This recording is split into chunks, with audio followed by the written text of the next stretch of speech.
Hallelujah. We may take our seats in the presence of God. Glory to Jesus. Hallelujah. I will just share with you a few things that concern our lives as Christians and even this subject of prayer. As we have this lunch hour session to focus on prayer. Sometimes we pray during lunch hour, and sometimes we share the word of God so that we also help ourselves to focus. So the things of prayer, it's not only prayer. Sometimes we have to share the word of God so that it helps us to be focused in our prayers. Amen. Glory to Jesus. Amen. So I will share the word of God concerning the power of the testimony. The power of the testimony. Hallelujah. Amen. Tell somebody next to you the power of the testimony.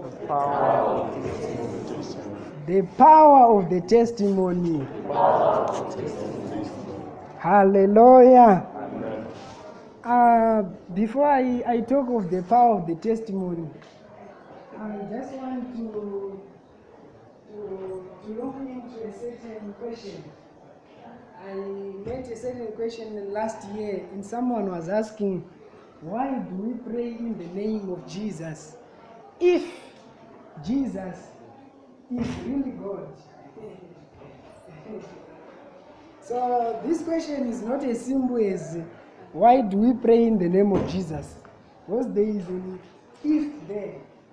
Why do we pray in Jesus' name if Jesus is God? Can I pray to God in the name of God?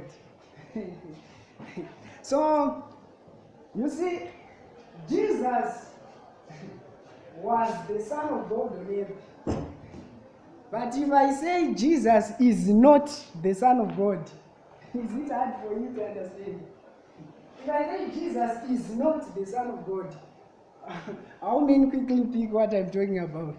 If I say he is not the Son of God. Okay, John chapter 1, the Gospel of John. John says, in the beginning was the Word. So when John was introducing Jesus, he didn't introduce him as the Son. At one time, if you follow the same John in 1 John, the apostle, when he writes 1 John, he says there are three names which bear witness in heaven. The Father. Then what's the next word did he say? The Word and the Spirit. You could have said the Father, the Son, and the Holy Spirit. But he said the Father, the Word, and the Spirit. So whenever John speaks, he identifies Jesus as the Word. When he begins 1 John chapter 1, he says, that which we have seen and heard, declare we unto you, because the Word and the life of God was manifested in the flesh. So when Apostle John sees Jesus, he doesn't see the Son of God. He sees the Word of God. And God says, I have exalted my Word above my name. Hey, so do you see the identity of the Word of God? Even the name Jehovah is below the Word of God. And you know, when I speak a word as a human being, I may at one time not want my words to associate with me. Maybe I have spoken vulgar before. But when God speaks a word, he always unites himself with his word. So the real identity of Jesus, he is the Word. So why was he the Son of God? For him now to come on earth, you cannot come on earth without an earthly identity. So when we say the Son of God, it's an earthly identity to identify someone who is actually the Word, who is actually God. But when he comes on earth, we give him an earthly identity. And on earth we are saying, his mother, earthly, is Mary. But on the earth, who is his father?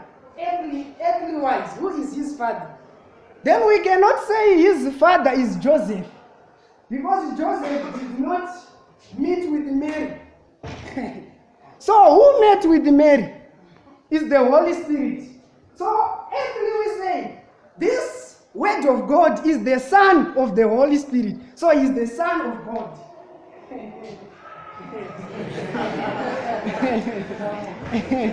Hallelujah. So why do we pray in the name of Jesus? We pray in the name of Jesus because there is no other better way to pray. Also, when I say in the name of Jesus, it's not like the Son of God who presented to God, I am coming in the authority of the Son of God. No, I'm saying in the authority of God himself. So Jesus is God. The real identity of Jesus is the Word. But when he comes to earth, we say he's the Son of God. But he is actually the Word.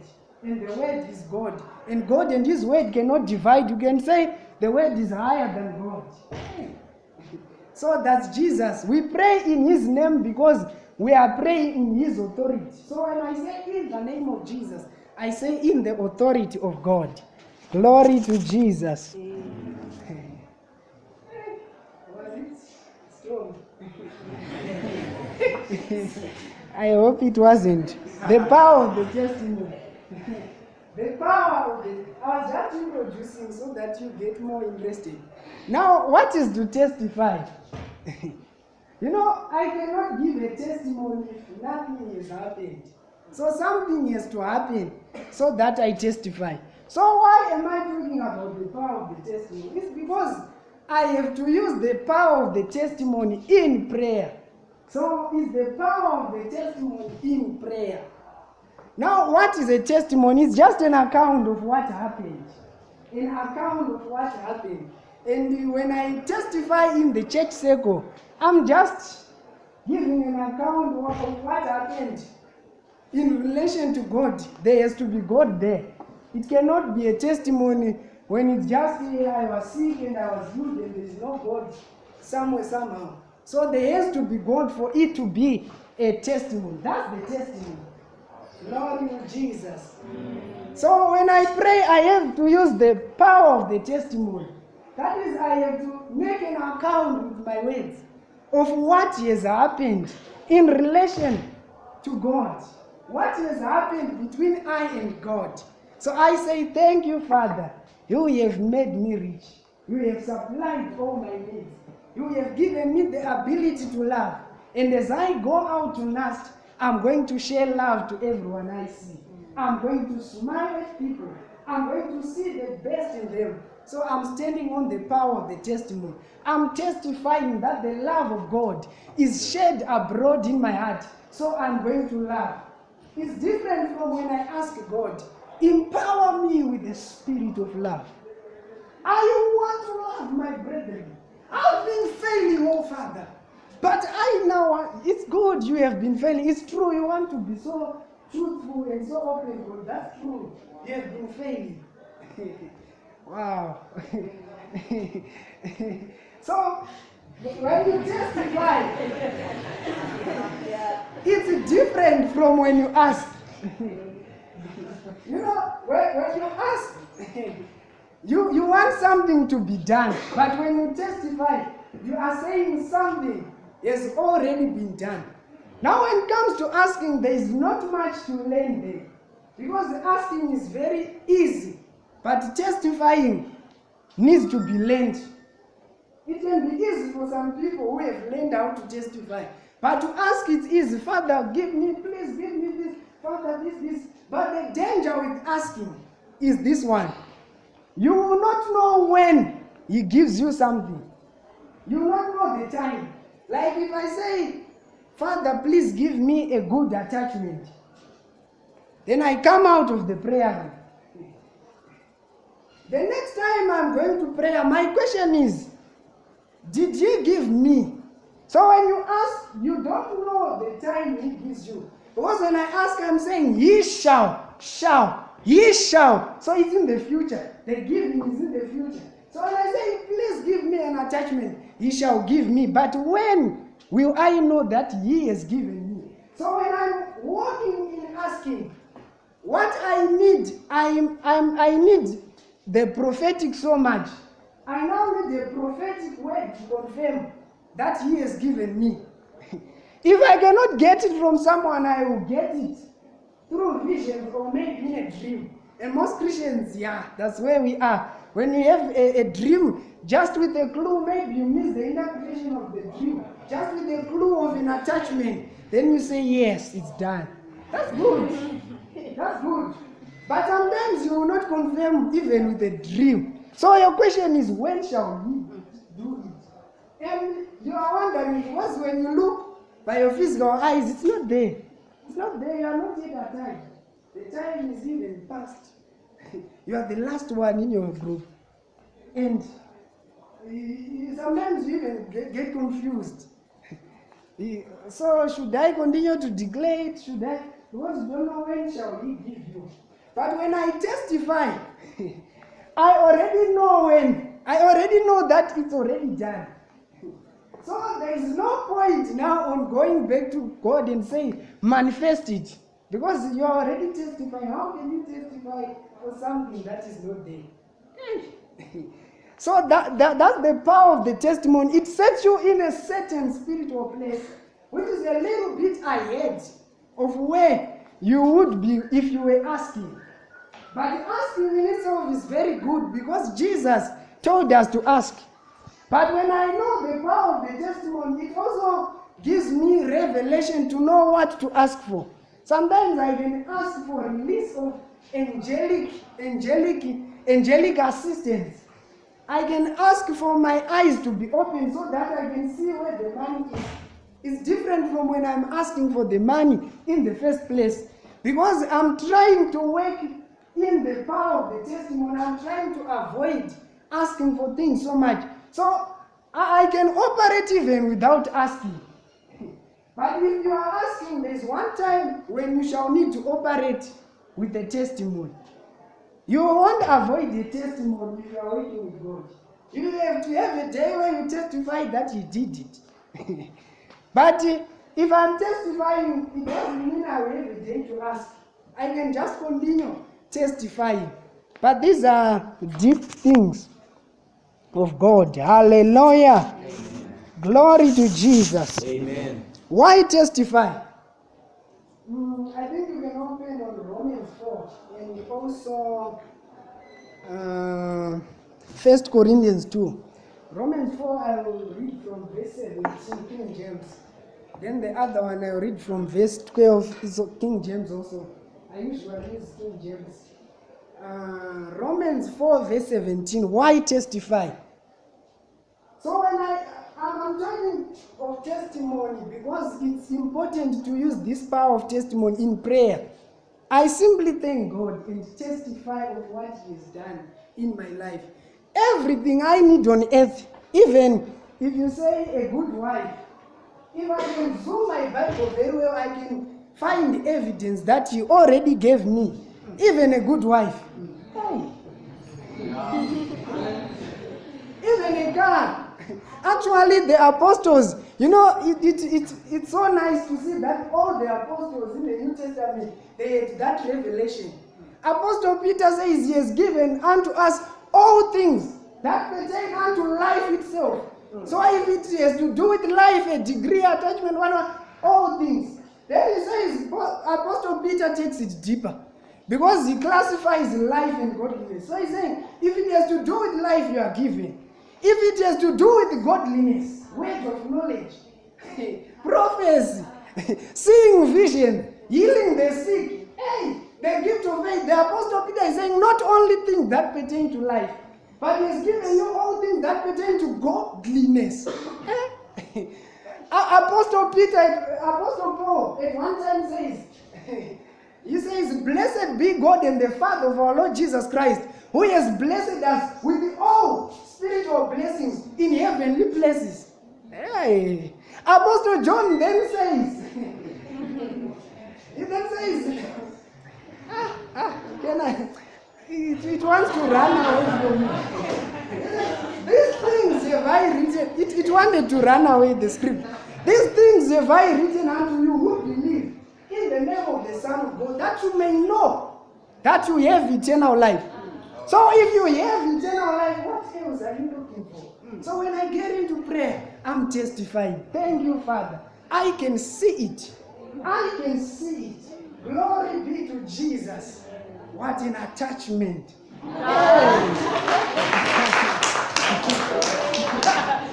power of the testimony. Jesus Christ, you are so amazing. I can see that I'm being paid the same salary as those who are working, yet I'm on attachment. Jesus! So you see already what takes you to the power of the testimony, it's imagination. And when you imagine, you quickly step into what you're imagining. You don't say, I think it will happen. No, you quickly lift yourself in faith and go there and say, we are now there. Wow. That's the power of the testimony. So, Romans 4 verse 17, King James. He says, as it is written, I've made you a father of many nations, before whom ye believed, even God, who quickens the dead, and calls things which be not as though they were. This is just the power of the test, just that single verse. You see, the Bible is saying Abraham had to believe as it is written. And he had to do it before God. That before God is a very important phrase. Because he's saying, if it is not fit in the sight of men, it's still okay. Or even in your reasoning. He's telling you, he's reminding you he did it in the presence of God. That's why he believed. So before God whom he believed.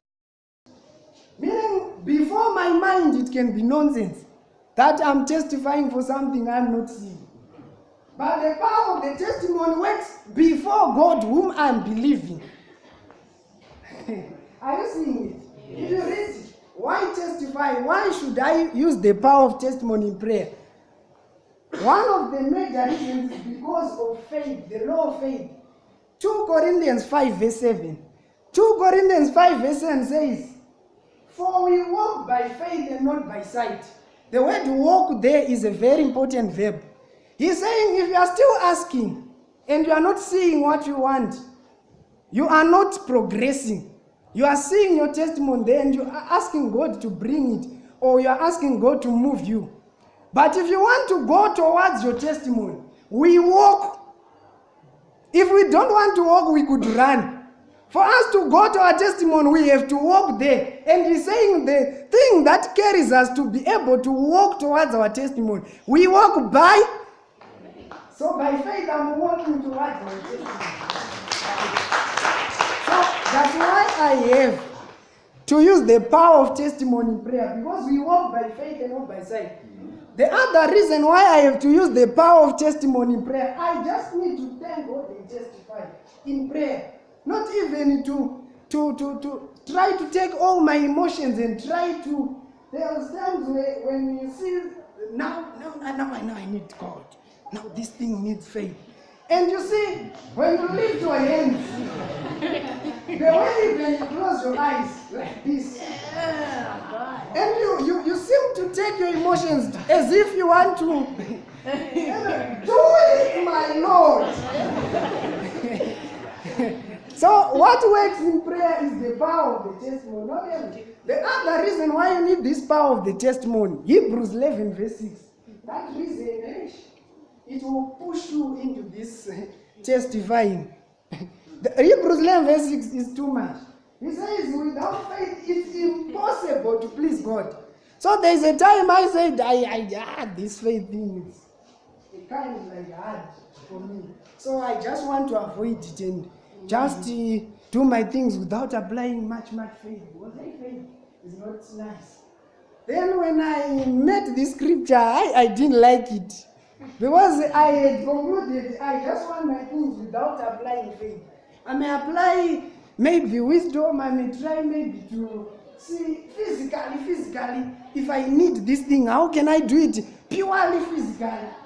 Who can help me over there? And I said, no, this faith thing, I want to avoid it. But when I saw this scripture, it's impossible to please God without faith. It then gives you a strong reason why you need to testify in prayer. Because when you begin to testify, you are exercising faith. But when you're asking, I'm not asking is bad.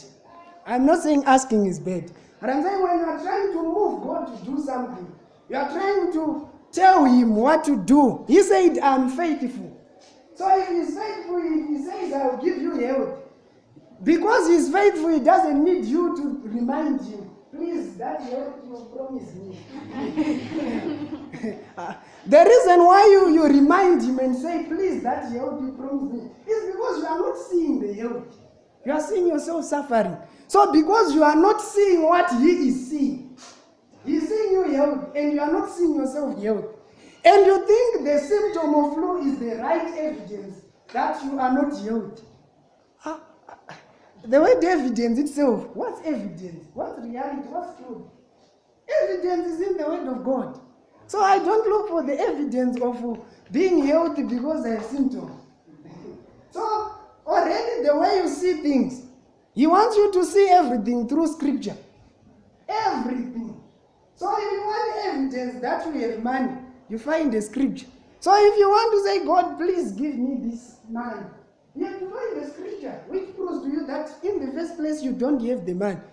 But if the scriptures are saying you have the money, the challenge is you need to see the way he's seeing. Even if your body tells you, don't see what he's seeing. So when you begin to do that, things begin to move. So you see, without faith it's impossible to please him. That's why you have to practice this power of the testimony. You read Romans 4. You see, verse 18 talks about faith is believing in hope against hope. You see, verse 19 is talking about, Romans chapter 4, verse 19 is talking about considerations. He's saying, being not weak in faith, he considered not his own body, which was now as dead. When he was about 100 years old, with the epidemics of Sarah's womb.